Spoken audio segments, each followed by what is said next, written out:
لال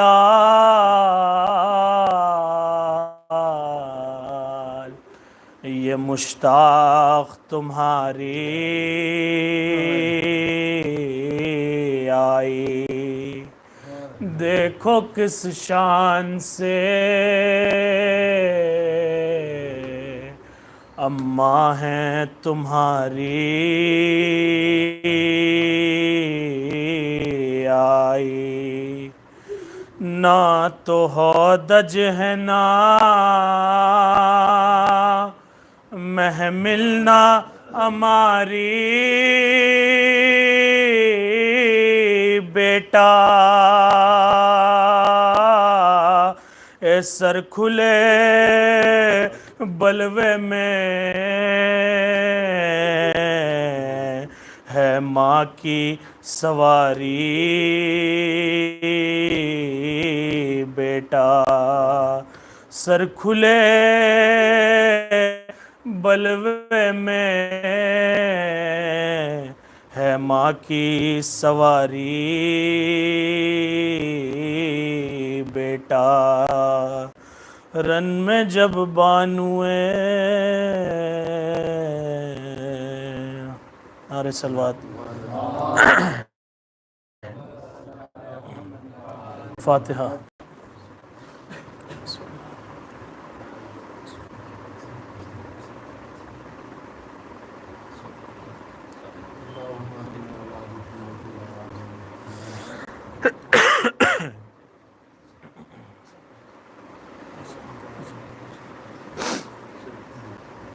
باوز بلند نعرہ صلوات۔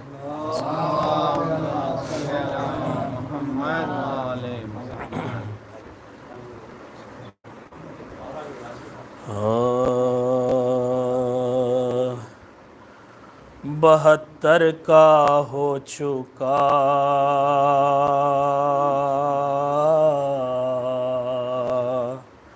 چہلم جو کربلا میں، بہتر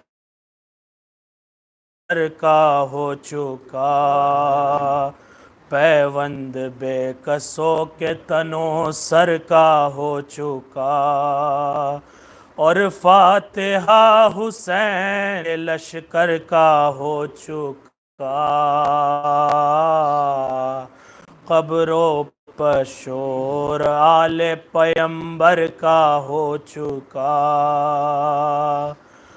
ماتم میں 3 روز رہے شور و شین سے،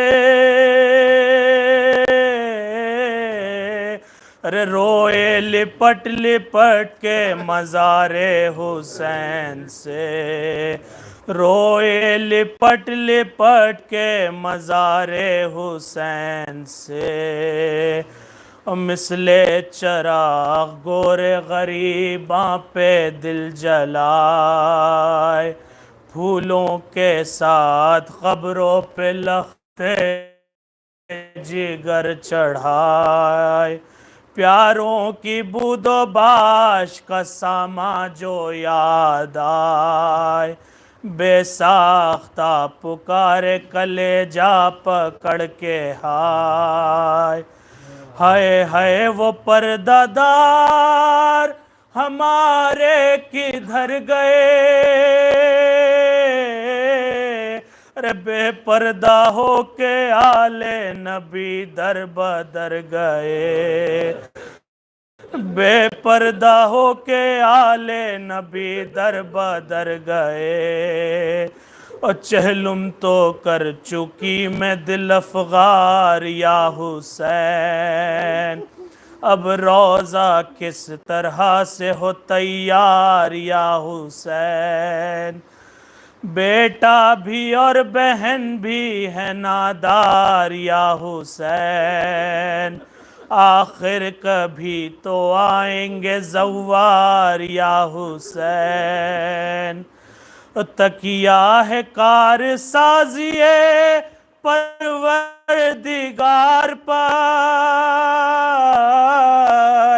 اس دم تو صاحباں بھی نہیں ہے مزار پر، اس دم تو صاحباں بھی نہیں ہے مزار پر، اے کربلا سرور دلگیر الوداع، اے قتل گاہ حضرت شبیر الوداع، اے قبر ابن صاحب تطہیر الوداع،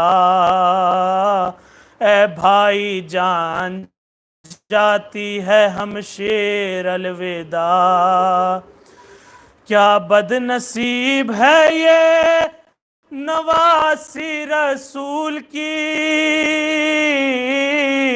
ارے تم نے مجاوری نہ ہماری قبول کی، تم نے مجاوری نہ ہماری قبول کی، چہلم جو کربلا میں، نعرہ صلوات۔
رحم اللہ من قرأ الفاتحہ۔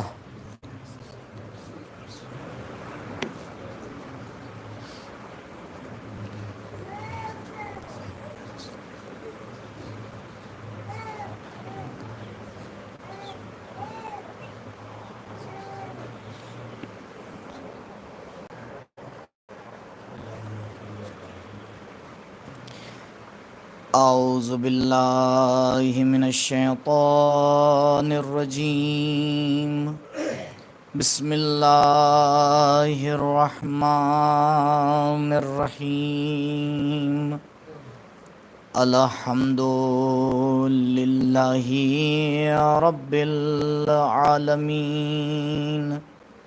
بارئ الخلائق اجمعین، باعث الانبیاء والمرسلین،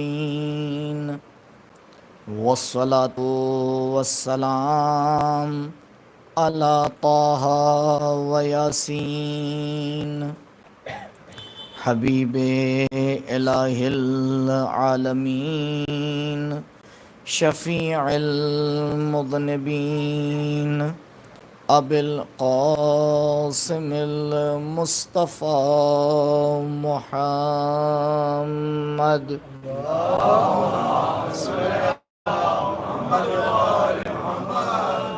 وعلى اہل بیتہ الاطیبین الاطہرین المعصومین المظلومین، الذین اذهب اللہ عنہم الرجس وطہرہم تطہیرا،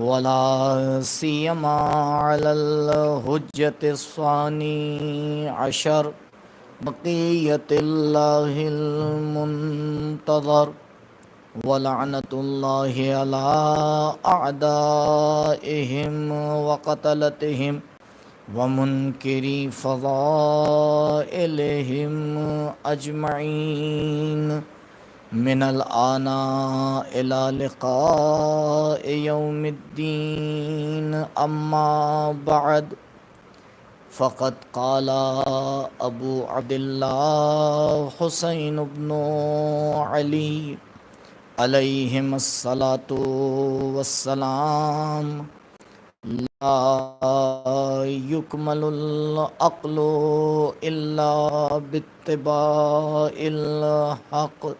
درود پڑھیں بر محمد.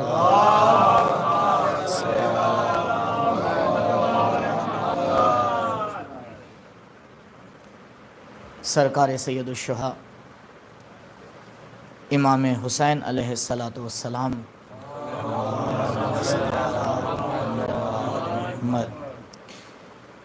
ایک روایت میں ارشاد فرما رہے ہیں لا یکمل العقل الا باتباع الحق، کہ عقل اپنے کمال کے درجات کو طے نہیں کر سکتی مگر یہ کہ وہ حق کی اتباع کرے. پروردگار نے انسان کو یہ امتیاز عطا کیا کہ اسے عقل کی نعمت سے نوازا، اور عقل کو انسان کے کمال اور ترقی کا ذریعہ قرار دیا. اسی کو انسان کبھی دنیاوی امور میں استعمال کرتا ہے اور کبھی اخروی امور میں استعمال کرتا ہے. علماء نے دونوں کے لیے الگ الگ الفاظ کا استعمال کیا ہے، اور آپ نے انسانوں کی زندگی میں بھی غور کیا ہوگا کہ ایک گروہ آپ کو ایسا نظر آئے گا کہ جو دنیاوی معاملات میں بہت ہی سنجیدہ اور مناسب فیصلے لیتا ہے، لیکن جب دینی معاملات کی باری آتی ہے تو اس کے فیصلے عجیب اور غریب نظر آتے ہیں. یہیں پر ایک دوسرا گروہ آپ کو ملے گا کہ شاید وہ دینی معاملات میں تو بہت صحیح فیصلے لیتا ہے، لیکن جب دنیاوی معاملات اس کے سامنے آتے ہیں تو وہ اس طریقے کے مناسب فیصلے نہیں لے پاتا. اس کی وجہ علماء نے بیان کی کہ پروردگار نے علم کو، عقل کو دو طرح سے کام کرنے کا حکم دیا ہے. ایک کا نام انہی نے رکھا ہے عقل معاش، اور ایک کا نام انہی نے رکھا ہے عقل معاد. کا عقل معاش وہ عقل ہے جو تمہارے معیشت کے معاملات کو دیکھتی ہے، اور بہرحال یہ تو طے شدہ بات ہے کہ جتنا زیادہ انسان اس اعتبار سے عقل کو استعمال کرتا ہے وہ ترقی کرتی جاتی ہے. اور کہا وہ عقل جو تمہارے دینی معاملات کو آ کے درست کرتی ہے اس دیکھو عقل اسے کہتے ہیں کہ جس سے رحمان کی عبادت کی جائے اور جنت کو حاصل کر لیا جائے. اس کا مطلب یہی ہے کہ مولا یہاں پر عقل معاد کی بات کر رہے ہیں کہ تمہاری دینی عقل کا نتیجہ یہ ہونا چاہیے کہ کم سے کم تم دو کام کرتے ہوئے نظر آؤ. ایک تو جنت کو حاصل کرنے کے راستے سمجھ لو، اور وہ یہ نہیں ہو سکتا جب تک کہ تم پروردگار کی عبادت نہ کر پاؤ.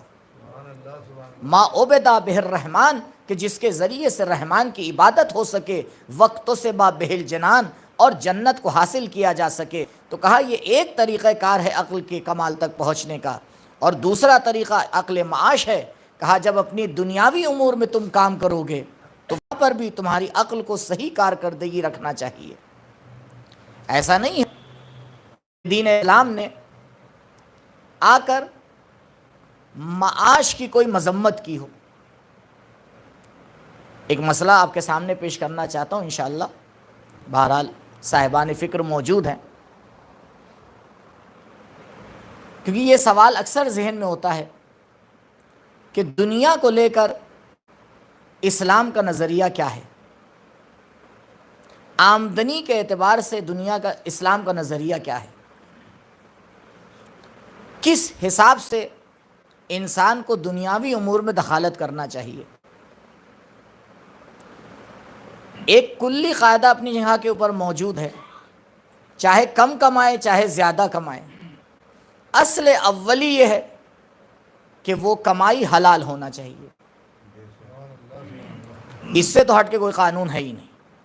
لیکن اب فرض یہ کر رہے ہیں کہ حلال راستے میں بھی بہت سے آپشن ہوتے ہیں انسان کے پاس، کہ بھائی اتنا کمائے جس سے ہماری زندگی چل جائے۔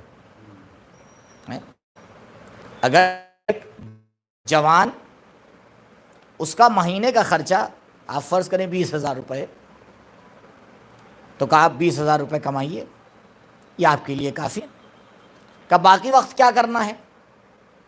کہ باقی وقت آپ دوسرے کام میں دیجیے، کیونکہ آپ کو اس سے زیادہ کی ضرورت نہیں ہے۔ لیکن شاید اور اگر باریکی سے مسئلے کو دیکھا جائے اور عقل معاش کے ذریعے سے اس کے اوپر غور کیا جائے تو شاید اسلام ایک قدم آگے کی بات کرتا ہے۔ میں تاریخ سے آپ کی خدمت میں مثال عرض کروں۔ اہل بیت علیہم الصلاۃ والسلام، درود پڑھیں پر محمد و آل محمد۔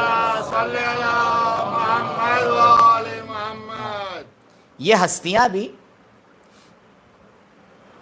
ان کی بھی ایک اچھی خاصی انکم تھی، یہ نہیں ہے کہ ہاتھ پہ ہاتھ رکھ کے بیٹھے ہوئے تھے۔ ایسا نہیں ہے کہ یہ ہستیاں صرف معجزے سے آ کے بانٹا کرتی تھیں کہ بس ہر وقت جو ہے وہ پتھر جو ہے وہ سونے میں بدل رہا ہے اور ہیرے میں بدل رہا ہے، تو اگر قبلہ یہ میرے ساتھ بھی ہونے لگے تو مجھے بھی بانٹنے میں کون سی دقت ہے۔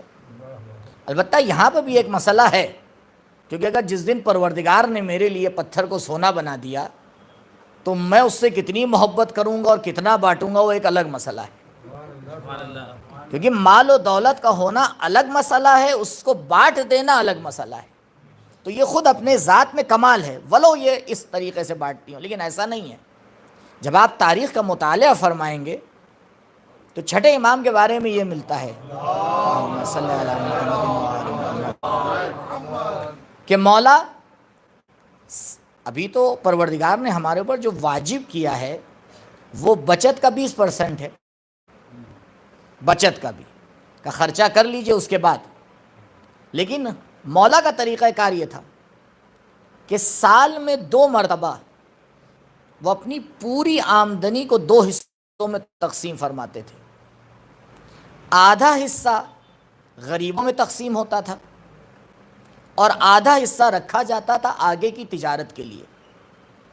پھر 6 مہینے میں جب یہ مال بڑھ جاتا تھا تو دوبارہ اس کو 2 حصوں میں تقسیم کیا جاتا تھا۔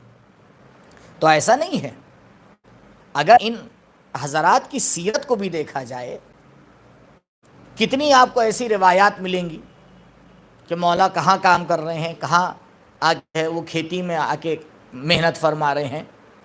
تو اگر عقل معاش کے ذریعے سے آ کے اس مسئلے پہ غور کیا جائے تو شاید اسلام اور باریکی سے اس مسئلے کو بیان کر رہا ہے۔ کمائی کے حوالے سے شاید اسلام کا قانون یہ نہیں ہے کہ اپنی ضرورت کے اعتبار سے کماؤ، بلکہ شاید قانون اس طرح سے ہوگا کہ اپنی صلاحیت کے اعتبار سے کماؤ۔ پروردگار نے تمہیں جتنی طاقت دی ہے، پروردگار نے تمہیں جتنی سمجھ دی ہے، پروردگار نے تمہیں جتنی فرصت دی ہے، اس سب کو بروئے کار لے کے آؤ اور جتنا حلال کمائی کما سکتے ہو کماؤ۔ یہ کمائی کا قانون ہے، لیکن اس کا مطلب یہ نہیں ہے عزیزوں کہ خرچ کرنے کا بھی یہی قانون ہے۔ خرچ کرنے کا قانون کمائی کے اعتبار سے نہیں ہوتا ہے، کیونکہ دوبارہ میں آپ کے سامنے انہی حضرات کی سیرت کو پیش کروں گا۔ کمائی کا ان کا یہ حال تھا، لیکن خرچ کرنے کا حال یہ نہیں تھا۔ کہا خرچ کرنا ہے تمہیں ضرورت کے اعتبار سے۔ کہا پھر بیلنس کیسے ہوگا؟ کہا تبھی تو معاشرے کا بیلنس بنے گا جب تم اپنی صلاحیت کے اعتبار سے کماؤ گے اور ضرورت کے اعتبار سے خرچ کرو گے تو پھر ایک رقم ہے جو باقی بچ جائے گی۔ معاشرے میں کچھ ایسے لوگ ہیں جو ابھی کمانے کے لائق نہیں ہیں، جو مشکلات میں گرفتار ہیں۔ پروردگار نے تمہاری عقل معاش کو یہ حکم دیا ہے کہ تم معاشرے کی ایک فرد ہو، تمہاری کھائی ان کی زندگی کا بھی حصہ بننا چاہیے۔ اگر اس طرح سے معاشرے کو منظم کرو گے تو تم بھی کمال تک پہنچو گے، معاشرہ بھی کمال تک پہنچے گا۔ درود پڑھیں بر محمد و آل محمد۔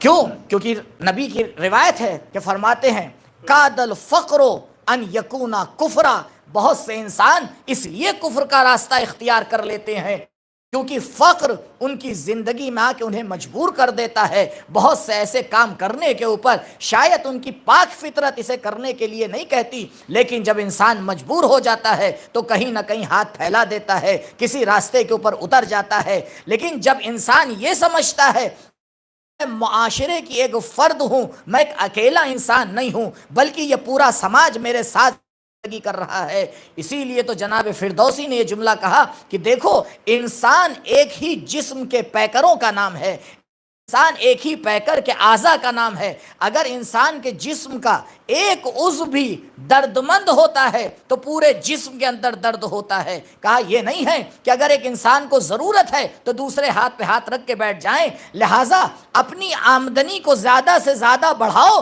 تاکہ زیادہ سے زیادہ پروردگار کی راہ میں انفاق کر سکو، تاکہ زیادہ سے زیادہ پروردگار کی راہ میں انفاق کر سکو۔ یہ عقل معاش ہے جو انسان کو حکم دیتی ہے، اور مولا یہی فرما رہے ہیں لا یکمل العقل الا باتباع الحق۔ دیکھو عقل کمال تک نہیں پہنچے گی مگر یہ کہ وہ حق کی اتباع کرے۔ حق کی اتباع کرنے کے لیے جہاں پر تمہیں حق کو سمجھنے کی ضرورت ہے وہیں پر تمہارے پاس طاقت بھی ہونا چاہیے، وہیں پر تمہارے پاس سمجھداری بھی ہونا چاہیے۔ اگر یہ سارے مسائل ایک ساتھ نہیں ہیں تو حق کو دیکھتے رہو گے، اتباع نہیں کر پاؤ گے۔ حق کو انسان دیکھتا رہے گا، اتباع نہیں کر پائے گا۔ آج ہمارے معاشرے میں بسا اوقات مشکل یہی ہو جاتی ہے کہ بہت سے لوگ ہیں جو معرفت کے اعتبار سے حق کی معرفت رکھتے ہیں، پہچاننے کے اعتبار سے اگر آپ لوگوں سے پوچھیں تو شاید مجھ سے بھی بہتر آگے آگے بڑھ کے بتائیں گے کہ حق کیا ہے۔ آج معاشرے کے جو حالات ہیں، ہم تو سال میں چند ہی مہینے آتے ہیں، آپ تو یہاں رہ رہے ہیں، میں آپ کو تھوڑی بتاؤں گا، آپ مجھے بتائیں گے۔ بہت سی باریکیاں آپ سب واقف ہیں، لیکن آواز کیوں نہیں اٹھا پاتے؟ کیوں حق اور باطل میں جدائی نہیں ہو پاتی؟ کا پہچاننا الگ مرحلہ ہے، اتباع کرنا الگ مرحلہ ہے۔ آپ کوفے کے حالات کو دیکھیے، تاریخ لکھتی ہے کہ عاشور کے دن کوفے میں کچھ ضعیف لوگ پہاڑوں پہ جا کے دعا کر رہے تھے کہ پروردگار حسین کو عبید اللہ کے شر سے محفوظ فرما۔ تو کم سے کم اتنا تو سمجھ رہے تھے حق کدھر ہے باطل کدھر ہے، لیکن اتباع کے مرحلے میں کمزور تھے۔ کیوں؟ کیونکہ اتباع کرنے کے لیے صرف سمجھداری کافی نہیں ہے عزیزوں، طاقت اور قدرت کا ہونا بھی ضروری ہے۔ ضعیف انسان کبھی بھی حق کی اتباع نہیں کر پاتا ہے۔ ہم عقلی اعتبار سے قوی ہونے کی ضرورت ہے، ہم جسمانی اعتبار سے قوی ہونے کی ضرورت ہے، ہم اقتصادی اعتبار سے قوی ہونے کی ضرورت ہے۔ جتنا انسان قوی ہوتا چلا جاتا ہے اتباع حق میں آگے بڑھتا چلا جاتا ہے۔ ضعیف قومیں حق کو پہچان تو سکتی ہیں لیکن اتباع کے مرحلے میں ہمیشہ پیچھے نظر آتی ہے۔ جتنا قوی ہوتے چلے جاؤ گے کربلا تمہیں حق کا راستہ دکھاتی جائے گی، تمہاری طاقت تمہارے اتباع کا باعث بنتی چلی جائے گی۔ درود پڑھے بر محمد و آل محمد۔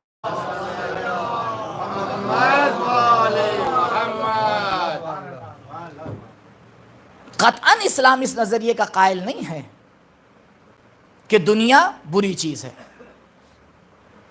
اگر دنیا بری چیز ہے تو پروردگار نے خلق ہی کیوں کیا؟ آپ کہیں گے واہ مولانا پروردگار نے تو شیطان کو بھی خلق کیا ہے۔ ایسا نہیں ہے، پروردگار نے شیطان نہیں خلق کیا ہے، اس نے تو عبادت گزار بندہ خلق کیا تھا۔ خلق شیطان نہیں ہوا ہے بنا شیطان ہے. خلق ہونا اور مسئلہ ہے، بننا الگ مسئلہ ہے، کیونکہ پروردگار نے تو کائنات میں کوئی بری چیز خلق ہی نہیں کی ہے. جب برائی اور اچھائی کو کمپیئر کیا جاتا ہے تو سانپ کا زہر بھی اچھا نظر آتا ہے. اتنی دوائیاں بن جاتی ہیں اس سے کہ انسان پریشان ہے. یہ زہر نہیں، یہ تو میری نجات کا باعث ہو رہا ہے. یہ تمہارے استعمال کا طریقہ ہے کہ اچھائی کو برائی بنا دو یا برائی کو اچھائی بنا دو. درود پڑھے بر محمد و آل محمد.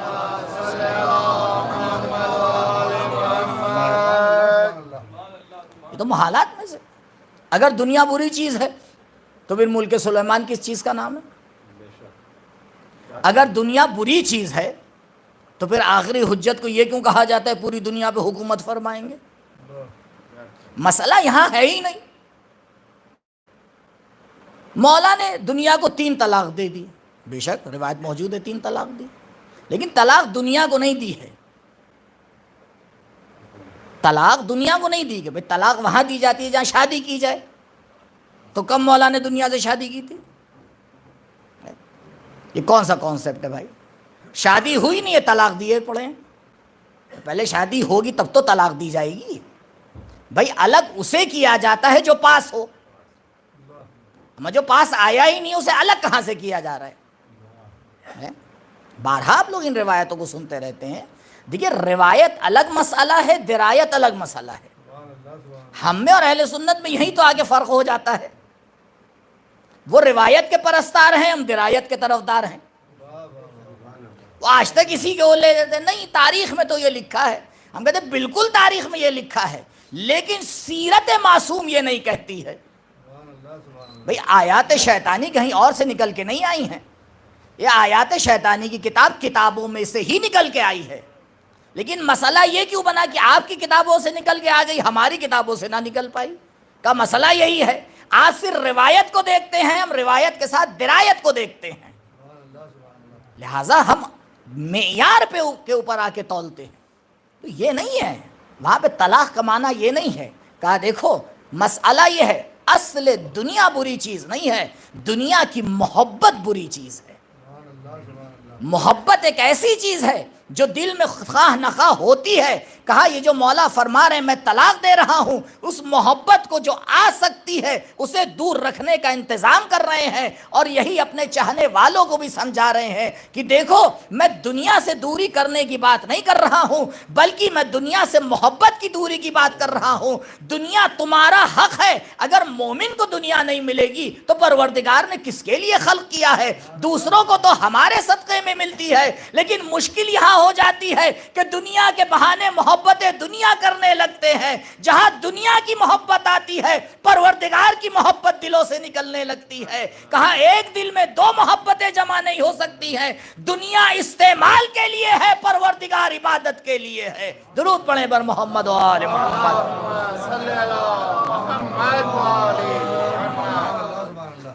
آپ دیکھیں انسانی زندگی کے مراحل. جب انسان بچہ پیدا ہوتا ہے اسے محبت ہوتی ہے، لیکن محبت ہوتی ہے ماں سے. ماں کے علاوہ وہ کسی کو پہچانتا ہی نہیں. جب تھوڑا بڑا ہو جاتا ہے ایک دوسرے مرحلے میں پہنچتا ہے تو اب ایک دوسرا مرحلہ آتا ہے. اب وہاں پہ محبت تو باقی ہے، لیکن محبت کا متعلق چینج ہو جاتا ہے. اب اسے دوست چاہیے. اب ماں پکارتی رہتی ہے، قبلہ دوست ہو کے گھوم رہے ہیں، کیونکہ اصل محبت تو ہمیشہ ہے. اب یہ جگہ بدل گئی. ماں کی جگہ کون آ گیا؟ دوستیاں آ گئی. اب یہاں پہ اگر عقل کا وہ استعمال کر لے تو سمجھ جائے گا کس سے دوستی کرنا ہے کس سے نہیں کرنا ہے. کیونکہ مسئلہ یہ ہوتا ہے دوستی کرنے کے بعد چیک کیا جاتا ہے، جبکہ اسلام یہ کہہ رہا ہے پہلے چیک کرو بعد میں دوستی کرو. پہلے دیکھ لو کہ یہ شخص دوستی کے لائق ہے بھی یا نہیں، لیکن اس سے پہلے کہ یہ سمجھ آئے وہ دوستی تو ہو ہی چکتی ہے. اور اس کے بعد جو مسائل ہیں وہ آپ خود بہتر سمجھتے ہیں. یہ ایک مرحلہ. اب تیسرے مرحلے میں انسان قدم رکھتا ہے. اب اسے دوستوں سے بھاگنے لگتا ہے، اب کچھ اور چیز کی ضرورت ہوتی ہے. اب اماں ابا سے ڈائریکٹ تو کہہ نہیں سکتا ہے، تب کسی سے کہلواتا ہے، کچھ اشارے دیے جاتے ہیں. اب ماں باپ سمجھدار ہیں تو ٹھیک ہے، اگر نہیں سمجھدار ہے تو اللہ ہی مالک. پھر معاشرے میں کیا ہوتا ہے وہ آپ بہتر جانتے ہیں. تو اب بھی محبت باقی ہے، لیکن اب محبت کا متعلق چینج ہو گیا. اب وہی دوست جن کے ساتھ رات میں 12 1 بجے کھڑے ہوتے تھے، اب قبلہ 10 بجے گھر پہ موجود ہیں. کہ یہ چینجنگ کیسے آ گئی؟ تب تو یہ تو آنا ہی ہے، کیونکہ محبت کا متعلق بدل گیا.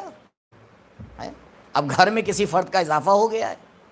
اب انسان فیملی میں زوجہ اور بچوں میں آ کے مشغول ہو جاتا ہے. یہ بھی ایک دور چلتا ہے. جب یہ دور بھی اپنی انتہا پہ پہنچ جاتا ہے، انسان 3 چیزوں سے تھک چکا ہے.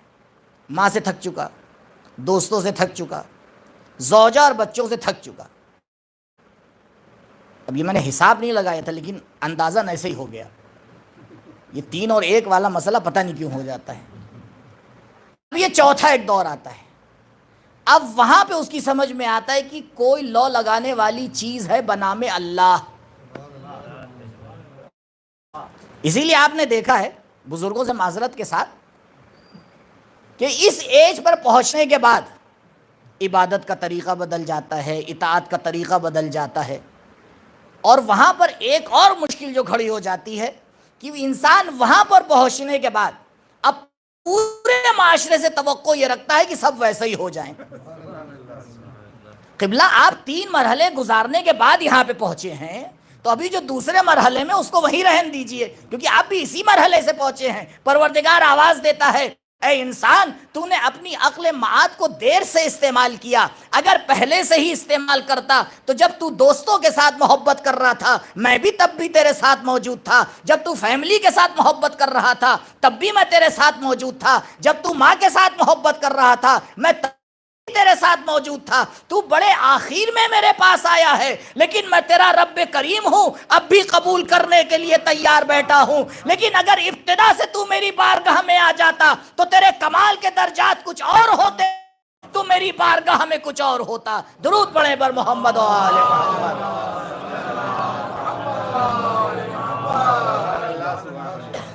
اسی لیے مولا فرماتے ہیں کہ جب جوان پروردگار کی عبادت کرتا ہے اور قرآن کی تلاوت کرتا ہے تو قرآن اس کے خون اور گوشت کے ساتھ اس طرح سے مخلوط ہو جاتا ہے کہ پھر کبھی جدا نہیں ہوتا. جوان عبادت ایک الگ چیز ہے. شاعر کہتا ہے، حقیقت تو یہ ہے، ترجمہ فارسی کا شعر پیش کر رہا ہوں، کہ جوانی میں پاک ہونا یہ پیغمبروں کی سیرت ہے. بڑھانے میں تو ہر ایک انسان مسلح سے چپک جاتا ہے. کمال یہ نہیں ہے. اگر انسان اپنی عقل معاد کو استعمال کرے اور آ کے حساب اور کتاب لگائے کہ میرے پاس کچھ وقت ہے اور مجھے کسی کو دینا ہے، تو اسی کو دینا بہتر ہوگا کہ جو سب سے کامل ہے. اسی کو دینا بہتر ہوگا جو سب سے لائق ہے. اسی کے حوالے کرنا بہتر ہوگا جو سب کا مالک ہے. اگر انسان اپنی عقل سے حساب کر کے اس کو سمجھ جائے تو پھر سیکنڈوں کی نماز نہیں ہوگی، کیونکہ نماز اہم مسئلہ ہوتا ہے اور وہیں پہ آ کے انسان کو چیک کیا جاتا ہے. بہت سے علماء نے یہ کہا ہے کہ اگر اپنے آپ کو کسی کو دوست بنانا ہے تو دیکھو وہ نماز کا کس طرح سے پابند ہے. آپ کہیں قبلہ نماز کا دوستی سے کیا ربط؟ کہا بہت سیدھا ربط ہے، کیونکہ جو اللہ کا نہیں ہوا وہ تمہارا کہاں سے ہو جائے گا. تو پہلے یہ چیک کرو کہ وہ کتنا اللہ والا ہے. اگر وہ اللہ والا ہے تو پھر وہ تمہارا بھی خیال رکھے گا، پھر وہ دوستی میں اصول کے بھی پابند ہو جائے گا. اپنی عقل معاد کو استعمال کر کے دیکھو کہ انسان کس طرح سے آ کے حساب اور کتاب کرتا ہے. مولا فرما رہے ہیں اِنَّا لِأَنفَاسِكُمْ سَمَنًا وَهِيَ الْجَنَّةُ فلا طبیعوہا الا بہا، اے انسانوں یہ جو پروردگار نے تمہیں چند ساعت کی عمر عطا کی ہے اس کا بدلہ سوائے جنت کے کچھ اور ہو ہی نہیں سکتا ہے، لہٰذا کبھی جنت سے کم پہ سودا نہ کرنا، اگر جنت کا سودا کیا تو سمجھنا یہ برابر کا سودا ہے، فائدے کا سودا نہیں ہے۔ فلا طبیعوہا الا بہا، بے شک ہمارے ذہن میں یہ ہونا چاہیے کہ جنت حاصل کر لیں، لیکن میں ایک جنت کی تصویر آپ کے سامنے پیش کروں۔ جنت میدان کا نام تو ہے نہیں، درجات کا نام ہے۔ کیا فرق ہے بھائی؟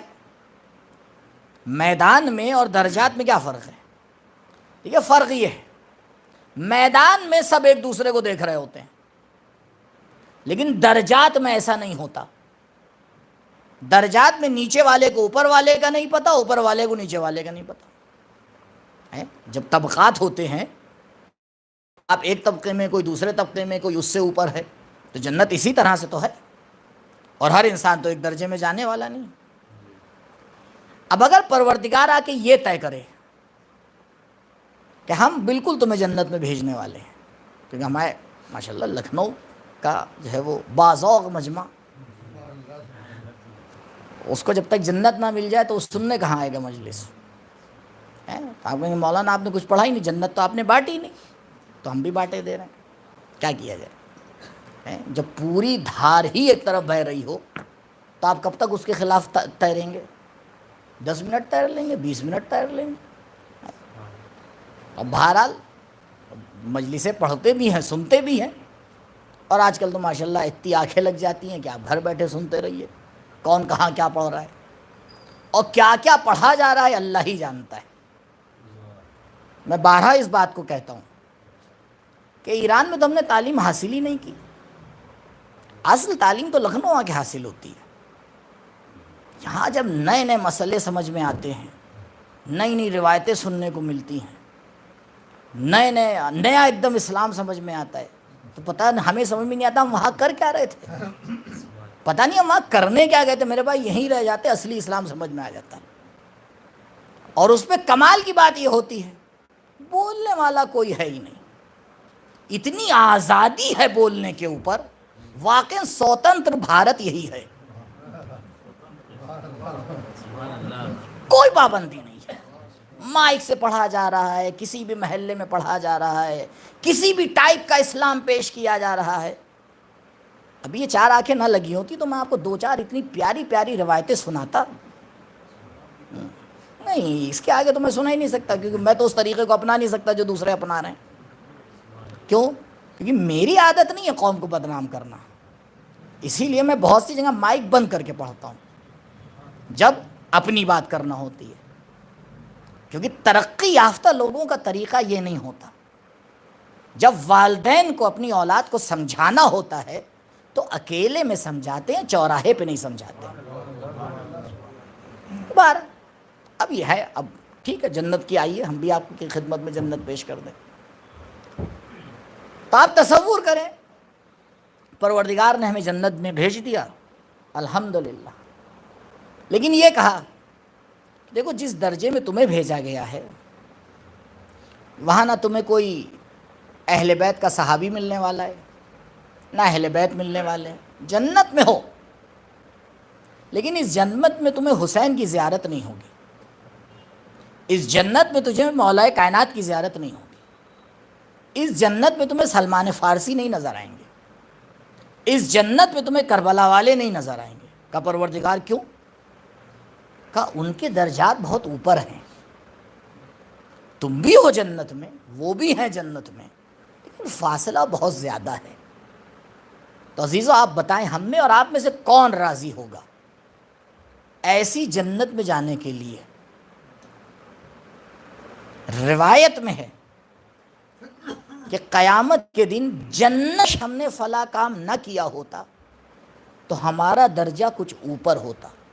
جہنم والوں کی بات نہیں ہو رہی، جنت والوں کی بات ہو رہی ہے۔ قیامت کا ایک نام ہے یوم الحسرہ، حسرت کا دن، حسرت کا دن، یوم الحسرہ، یعنی انسان حسرت کرے گا بعض جگہ کے اوپر، کیوں میری یہ دعا قبول ہو گئی، یعنی جو میں نے مانگا تو کیوں مل گیا؟ کیوں؟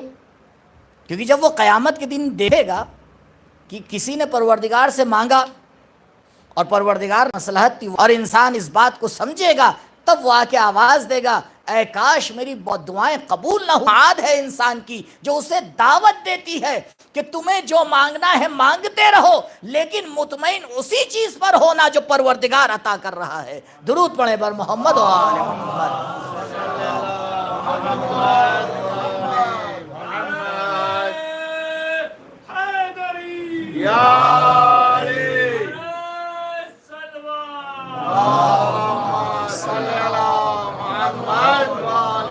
اتباع کرے، حق کو پہچانے اور حق کو پہچاننے کے لیے کوشش کرے۔ یہ ہماری پہلی ذمہ داری ہے کہ حق کو پہچاننے کی کوشش کریں۔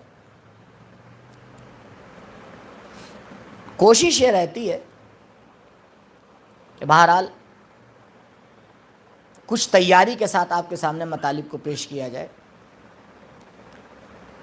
شان نجف کے اشرے میں میں نے یہ بات پڑھی ہے، اب پتہ نہیں آپ میں سے کون موجود تھا اور کس نے سنا۔ جس نے سنا تو کوئی مسئلہ نہیں، جس نے نہیں سنا وہ سن لے گا، اور جس نے سنا بھی کوئی مسئلہ نہیں۔ پروردگار ایک سورے میں 30-32 بار کہہ رہا ہے فَبِأَيِّ آلَاءِ رَبِّكُمَا تُكَذِّبَانِ، ہم تو بھی دوسری تیسری بار ہی کر رہے ہیں۔ تو اس لیے اس کا ٹینشن نہ لیا کریے کہ مولانا نے یہ مجلس وہاں پڑھی تھی یہاں پڑھ دی، کوئی بات نہیں، وہاں بھی سن لی ثواب مل گیا، یہاں بھی مل گیا، ریپیٹ ہو گیا۔ کیونکہ یہاں تو بار بار اذان ہوتی ہے حی علی خیر العمل، تب بھی نہیں ہل پاتے ہیں، تو میری 2 بار مجلس میں کہہ دینے سے کیا ہونے والا ہے؟ قبلہ صلوات پڑھیے بر محمد و آل محمد۔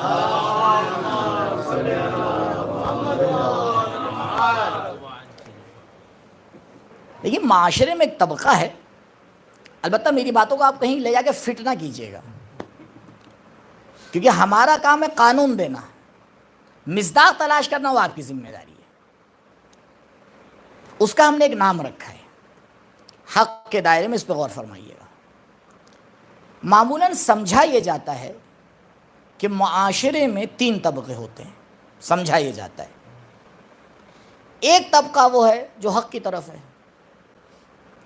دوسرا طبقہ وہ ہے جو باطل کی طرف ہے، اور ایک تیسرا طبقہ بھی ہے۔ اس تیسرے طبقے کا ایک نام کرن کیا ہے ہم نے، اور اس کا ایک نام رکھا ہے، وہ اس لیے رکھا ہے تاکہ آپ کو یاد رہے۔ اس کا نام ہے ہم سے کیا مطلب۔ یہ ایک طبقہ ہوتا ہے، ہر معاشرے میں آپ کو مل جائے گا۔ ہم اسے ایک تیسرا طبقہ سمجھتے ہیں، جبکہ یقین مانیے یہ صرف پانی کا بلبلا ہے ہی نہیں کچھ۔ جب تک ہوا دکھائی دیتا ہے، اور جہاں ہوا گئی خود سے ہو جاتا ہے۔ مثال دے رہا ہوں، غور فرمائیے گا بات کو سمجھانے کے لیے۔ بہرحال آپ ایک کاغذ لیجئے، اس کو بیچ سے موڑ دیا، ایک طرف اس کے لکھیے حق اور دوسری طرف لکھیے باطل۔ تو آپ کہیں قبلہ دیکھیے، ایک طرف تو یہ حق ہے، دوسری طرف باطل ہے، بیچ میں بھی تو ایک لکیر نظر آ رہی ہے یا نہیں آ رہی ہے؟ یہ جو بیچ کی لکیر ہے یہ کون ہے؟ کہ یہ وہی ہیں ہم سے کیا مطلب ہے۔ ابھی آپ کو لگ رہا ہے ایسا ہے؟ نہیں، ایسا ہے ہی نہیں۔ جب تک حق اور باطل ایک دوسرے سے ملا رہے گا، یہ تیسرا طبقہ دکھائی دے گا۔ اب آپ ایک کام کیجئے، اس کاغذ کو 20 سے 2 حصے کر دیجئے۔ اب بتائیے وہ لکیر کہاں گئی؟ جیسے ہی حق و باطل الگ ہوتا ہے، یہ تیسرا طبقہ کھو جاتا ہے۔ اب بتائیے گیا کدھر؟ حق کی طرف گیا، باطل کی طرف؟ یقین رکھیے کبھی بھی یہ طبقہ حق کی طرف جا ہی نہیں سکتا ہے، یہ ہمیشہ باطل کی طرف جاتا ہے، اور باطل اسی کے اوپر سوار ہو کے کامیاب ہوتا ہے۔ باطل میں اتنی طاقت ہے ہی نہیں کہ وہ حق کے سامنے کھڑا ہو پائے۔ یہ معاشرے کے کچھ ایسے لوگ ہوتے ہیں جو آ کے پل بن جاتے ہیں باطل کے لیے، اور باطل کو کامیاب بنا دیتے ہیں۔ مدینے میں کبھی باطل کامیاب ہو ہی نہیں سکتا تھا اگر مدینے کی اکثریت چپ چاپ نہ بیٹھتی اور علی کا ساتھ دینے کے لیے تیار نہ ہوتی، کیونکہ باطل والے بھی چند ہی لوگ تھے، حق کے پرستار بھی چند ہی لوگ تھے۔ ادھر سلمان فارسی نظر آ رہے تھے، ادھر ایسا کوئی نہیں تھا۔ ادھر صاحب ذوالفقار تھے، ادھر ایسا کوئی نہیں تھا۔ ادھر ابو ذر جیسا سچ سچ بولنے والا تھا ادھر ایسا کوئی نہیں تھا، ادھر طلحہ اور زبیر تھے ادھر ایسا کوئی نہیں تھا، لیکن پھر بھی یہ گروہ کیوں ناکامیاب ہوا؟ کیونکہ یہ جو ہم سے کیا مطلب والا طبقہ تھا، اس نے علی کا ساتھ چھوڑ کے یہ سمجھا کہ نہ ہم ادھر ہیں نہ ادھر ہیں، لیکن تاریخ نے بتایا جو بیچ میں ہوتے ہیں وہ ہمیشہ باطل کا ساتھ دیتے ہیں، حق کا ساتھ نہیں دے پاتے ہیں۔ درود پڑھے بر محمد و آل محمد۔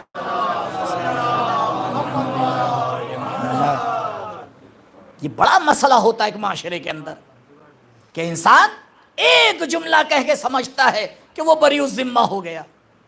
نہیں قبلہ، بری الذمہ تو ہوتا ہی نہیں ہے، کیونکہ اگر انسان معاشرے میں رہ رہا ہے، مولا فرماتے ہیں جس معاشرے سے امر بالمعروف اور نہی عن المنکر اٹھ جائے وہاں نہ دعا مستجاب ہوتی ہے نہ پروردگار اپنی نظر کرم کرتا ہے۔ اسی لیے آپ دیکھیں اتنی عزاداری ہو رہی ہے، لیکن جو مقصد حسین ہے، مولا نے جب شروعات کی ہے کربلا کی، مدینے سے شروع کیا، پہلا جملہ کیا لکھا؟ اریدو ان آمر بالمعروف وانہا عن المنکر۔ حسین یہی بتانا چاہ رہے ہیں کہ حسین ان لوگوں میں سے نہیں ہے۔ ہر انسان اپنے تئیں ذمہ دار ہے کہ وہ اتباع حق کرے جتنا کر پائے، اور جب تک اتباع حق نہیں ہے، مولا فرما رہے عقل کمال تک نہیں پہنچے گی، اور جب تک عقل کمال تک نہ پہنچے انسان کمال تک نہیں پہنچ سکتا۔ کیوں؟ کیونکہ انسان کا امتیاز ہی ہے عقل، انسان کے کمال کا کوئی دوسرا معنی نہیں ہے۔ انسان اور عقل ایک ہی حقیقت کا نام ہے، کیونکہ فصل ممیز انسان کو عقل کہا جاتا ہے۔ جیسے جیسے عقل ترقی کرتی ہے ویسے ویسے انسان ترقی کرتا ہے۔ مولا فرما رہے ہیں اگر تمہیں انسانیت کو عروج دینا ہے تو تمہیں اپنی عقل کو ترقی پہ لانا پڑے گا، اور اگر عقل کو ترقی پہ لانا ہے تو پہلے اتباع حق کرنا پڑے گا۔ جب تک اتباع حق نہیں ہوگا نہ عقل کمال پر پہنچے گی نہ انسانیت کمال تک پہنچے گی۔ درود پڑھے بر محمد و آل محمد۔ انسان اسی مسئلے پہ چاہے عقل معاش کے اعتبار سے ہو چاہے عقل معاد کے اعتبار سے ہو آ کے غور کرے۔ عزیزوں، پروردگار کی اعلی ترین نعمت ہے جو خدا نے ہمیں دی ہے، لیکن انسان نہ جانے کیوں اس کو صحیح استعمال کرنے سے گھبراتا ہے۔ شاید گھبرانے کی ایک وجہ یہ ہے، ایک صاحب سے میری ملاقات ہوئی، لیکن صحیح واقعہ آپ کو بتاؤں، کون سے تھے کس طبقے سے تھے وہ چھوڑ دیا، تو ایسا ہی بات نکلی۔ انہوں نے باتوں باتوں میں مجھ سے کہا کہ میں حدیثوں کا مطالعہ نہیں کرتا۔ بڑا عجیب لگا، میں نے بھائی یہ کون سا انسان ہے؟ کہہ لیں گے اور آپ سے بھی میں یہی کہہ رہا ہوں، اچھی بات ہے، امر بالمعروف کرنا چاہیے۔ وہ جس بات کو صحیح سمجھ رہے تھے کم سے کم ان میں اتنی تو جرت تھی کہ بولیں کہ آپ بھی کیجئے۔ یہاں تو ہم اسی بات پہ خوش ہو جاتے ہیں کہ دوسرے مذہب والا ہے آ کے شرکت کر رہا ہے، دوسرے مذہب والا ہے مجلس پڑھ رہا ہے۔ بھیا اتنی اس کے دل میں درد ہے تو مذہب کیوں نہیں بدل لیتا؟ ہمیں اسی پہ خوشی ہو جاتی ہے، اور یہی نہیں سمجھ پاتے کہ ہو کیا رہا ہے معاشرے کے اندر۔ کیوں؟ کیونکہ اتنا اس مسئلے کے اندر حق و باطل آپس میں مل جاتا ہے کہ جو آ بھی رہا ہوتا ہے وہ بھی رک جاتا ہے۔ سمجھیے گا ان سب باریکیوں کو۔ خیر اب ان کا واقعہ پورا کر دوں۔ میں نے کہا کیوں؟ کہیں گے دیکھیے بہت باریک مسئلہ ہے۔ میں نے کہا باریک ہے تبھی تو آپ سمجھ رہے ہیں، میں نہیں سمجھ پا رہا ہوں۔ کہیں گے دیکھیے اگر آپ حدیث پڑھیے گا تو عمل بھی کرنا پڑے گا، لہٰذا ہم نے دروازے بند کر دیا ہے، نہ ہم پڑھتے ہیں نہ عمل کرتے ہیں۔ کتنا اچھا نسخہ دیا انہوں نے۔ ہاں نہیں، اس نسخے پہ ہم بھی کہیں نہ کہیں چل رہے ہیں، نہ ہم حق کے بارے میں سوچتے ہیں نہ عمل کرتے ہیں۔ کہیں نہ کہیں ہمیں اسی بات کی گھبراہٹ ہے کہ اگر معاشرے کے مسائل کو سنجیدگی سے لے لیں گے تو کہیں نہ کہیں ہمارا ضمیر ہمیں جھنجھوڑے گا، کہ یہ مسئلہ اگر ہے تو تمہیں کچھ کرنا چاہیے، لہٰذا نہ سنجیدہ ہوں گے نہ کچھ کرنا پڑے گا۔ جیسا چل رہا ہے چلنے دیجیے، جیسا چل رہا ہے چلنے دیجیے۔ نہیں عزیزوں، یقین مانیے پروردگار کے لیے 1200 سال کچھ نہیں ہے، خدا نہ خواستہ یہ 12,000 بھی ہو سکتے ہیں۔ ظہور اس بات پہ ٹکا ہی ہوا نہیں ہے۔ مولا آئیے، ہم آواز دے رہے ہیں نا، مولا بھی ایک آواز دے رہے ہیں، ہم کیوں نہیں سن پاتے؟ وہ بھی ایک آواز دے رہے ہیں، مجھے بلاؤ، تم بلا ہی نہیں پا رہے۔ اسی لیے 12 میں نے جملہ کہا ہے، ظہور ہوگا نہیں، ظہور کروانا پڑے گا۔ فرق ہے ظہور ہونے میں اور کروانے میں۔ جب تک کہ ذوق عدالت اور حق معاشرے میں نہ آ جائے، جب تک کہ حق اور عدالت کو قبول کرنے کی صلاحیت نہ آ جائے، عدالت کو پھیلانے والا آ ہی نہیں سکتا۔ کیوں؟ کیونکہ اب تک کہ یہی ہوتا آیا ہے، حق کو پھیلانے والے موجود تھے، قبول کرنے والوں کی تعداد میں کمی تھی۔ کہا دیکھو اب دوبارہ یہ ریپیٹ نہیں ہونے والا ہے، پہلے آ کے تمہیں ثابت یہ کرنا پڑے گا کہ تمہارے اندر حق کو قبول کرنے کا ذوق آ گیا ہے، تمہارے اندر حق کو قبول کرنے کی صلاحیت آ گئی ہے، تم عدالت کی طرف چلنا چاہتے ہو، تم اپنی چاہت کا اظہار کرو، ہم عدالت کو پھیلانے والے کو بھیجنے کے لیے تیار ہیں۔ نہ تم اظہار کرو گے نہ ہم بھیجنے والے ہیں۔ جس دن تم نے اظہار کر دیا اس دن ہمارے اوپر بھیجنا واجب ہو جائے گا۔ درود پڑھے بر محمد و آل محمد۔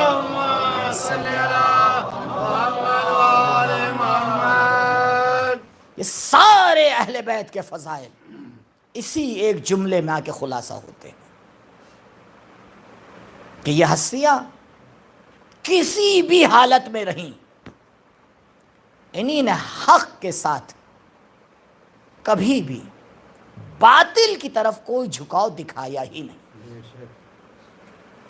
کہیں نہیں ملے گا آپ کو، بلکہ اس طرح سے حق کا ساتھ دیا کہ طریقہ ہی بدل گیا۔ کہا دیکھو اب حق کو تمہیں دیکھنے کی ضرورت نہیں ہے، بلکہ ان ہستیوں کو دیکھنا، جو یہ کریں وہی حق ہے، اور یہ عین حق ہے۔ کیوں؟ کیونکہ دیکھیے حق ہے صفت، حق کوالٹی ہے نا، اور صفات کی خصوصیت ہوتی ہے کسی چیز کے اوپر دکھائی دیتی ہیں۔ بطور مثال کلر ایک کوالٹی ہے، آپ کو کلر ایسے ہی تھوڑی دکھائی دے گا، کسی نہ کسی چیز میں دکھائی دے گا، ہے نا؟ اور جو کام اس چیز کا ہوگا وہی کام کلر کا ہوگا۔ کبھی کپڑا ہے کالا تو کپڑا جدھر جائے گا کالا بھی تو ادھر ہی جائے گا۔ تو جو روایت ہے علی مع الحق، یہ کوئی تعارفی جملہ نہیں ہے، یہ عین حقیقت ہے، کیونکہ صفت دکھاتی ہی موصوف کے اعتبار سے ہے۔ اسی لیے نبی نے بعد میں فرمایا ہے کہ حق کو ادھر جانا پڑے گا جدھر مولا جا رہے ہیں، کیونکہ حق کا وجود ہی علی اور اولاد علی کے اوپر قائم ہے۔ کہا حق کو دیکھ کر ان ہستیوں کو نہ پہچاننا، بلکہ ان ہستیوں کو دیکھتے چلے جانا، ان کے تمام کام حق نظر آئیں گے۔ اگر یہ بول دیں گے تو بولنا حق کہلائے گا، اگر یہ دیکھ لیں گے تو دیکھنا حق کہلائے گا۔ ان کی زندگی کے اعمال کو دیکھتے چلے جانا اور اس کے اعتبار سے عمل کرتے چلے جانا، یہ حق کا پیکر ہیں، تم حق کے پرستار بن جاؤ گے۔ درود پڑھے بر محمد و آل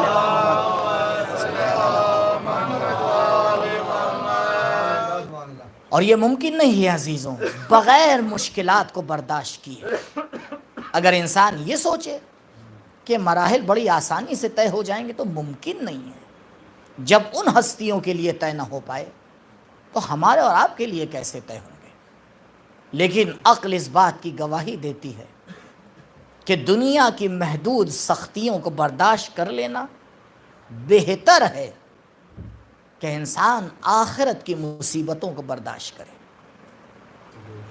لہٰذا ان ہستیوں نے ہمیشہ دنیا کی سختیوں کو برداشت کیا، اور ایسے برداشت کیا کہ ہم اور آپ سننے کا تاب نہیں رکھتے، اور یہ ہستیاں اس سے گزر کے چلی گئیں۔ آپ تصور کریں، ایام وہ ایام ہیں کہ بنا بر روایت بی بی کربلا تشریف لائی ہیں. ایک بہن ایک بھائی سے ملنے آئی ہے.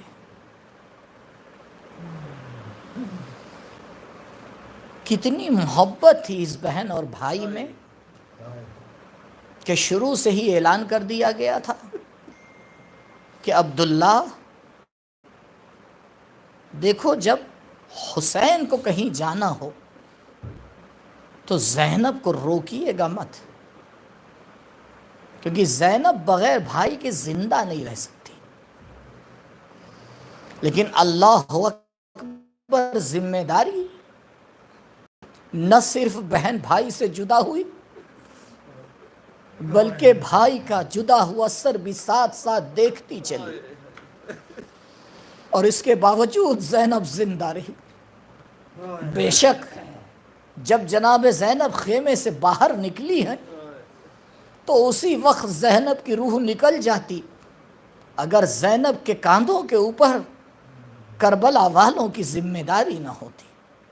آزاداروں، یہ بہن 40 کے دن اپنے بھائی کے قبر کے اوپر پہنچی ہے. نہ جانے کتنے دنوں کے بعد زینب کو یہ موقع ملا ہے کہ حسین کی قبر پہ آ کے بھیا کو سنائے کہ بھیا آپ کا سر تن سے جدا ہو گیا تو یہ نہ سمجھیے گا کہ ظلم ختم ہو گیا تھا، اس کے بعد تو نئے ظلم کی شروعات ہوئی تھی. اسی لیے تو جب جناب زینب کربلا سے روانہ ہو رہی تھی اور جناب سید سجاد نے دیکھا تھا کہ شرحائے شہداء لاشہائے شہداء کس طرح سے میدان میں بکھرے ہوئے ہیں، تو ایک مرتبہ سید سجاد نے اپنے آپ کو اونٹ سے نیچے گرایا. جناب زینب آگے بڑھی، سید سجاد کو سنبھالا. اے بیٹا سید سجاد، میں کیا دیکھ رہی ہوں، کہیں تمہاری روح قفس عنصری سے پرواز نہ کر جائے. ایک مرتبہ جناب سجاد نے فرمایا پھوپھی اماں، ارے انہی نے اپنے کشتہ نجس کو دفن کر دیا ہے، لیکن میرے بابا کا جنازہ کربلا کی جلتی ریت پر پڑا ہوا ہے. آج اسی جنازے کو دفن ہونے کے بعد زینب کربلا میں آئی ہے.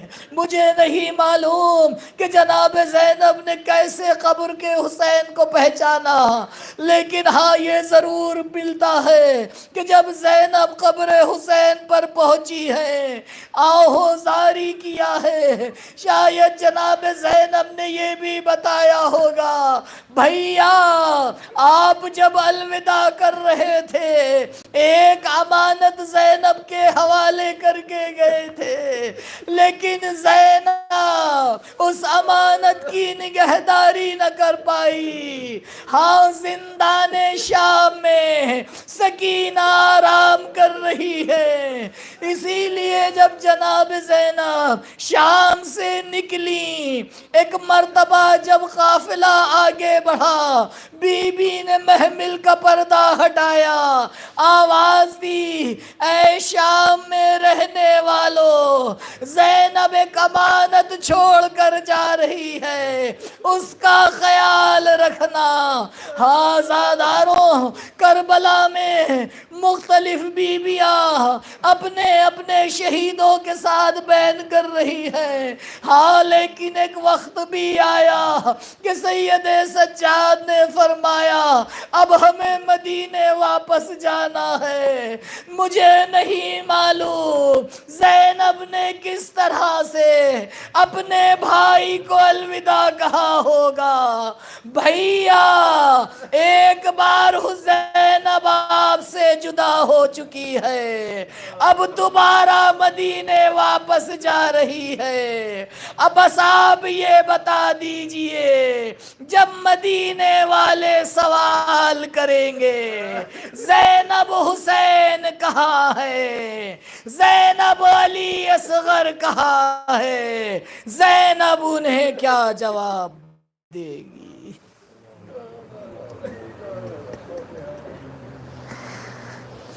الا لعنت اللہ علی القوم الظالمین.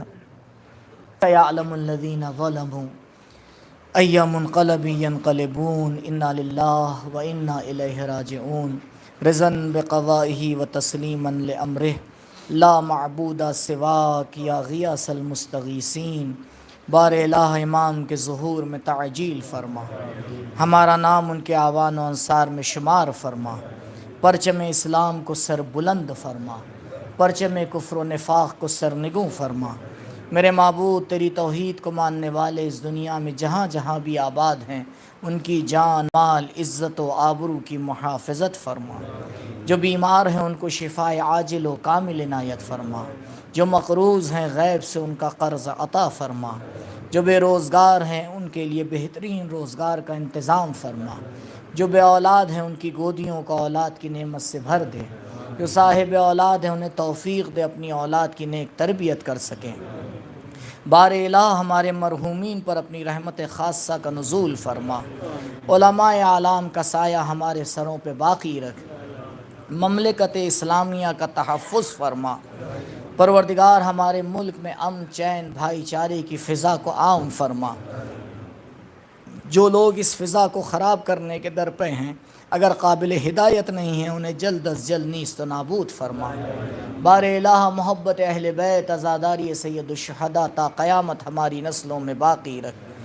پروردگار جب ہم اس دنیا سے جائیں ایک ہاتھ میں قرآن دوسرے میں دامن اہل بیت ہو. بار الہ ہماری پہلی اور آخری دعا تیری بارگاہ میں یہی ہے. امام کے ظہور میں تعجیل فرما. ہمارا نام ان کے اعوان و انصار میں شمار فرما. ربنا تقبل منا انکا انت السمیع العلیم.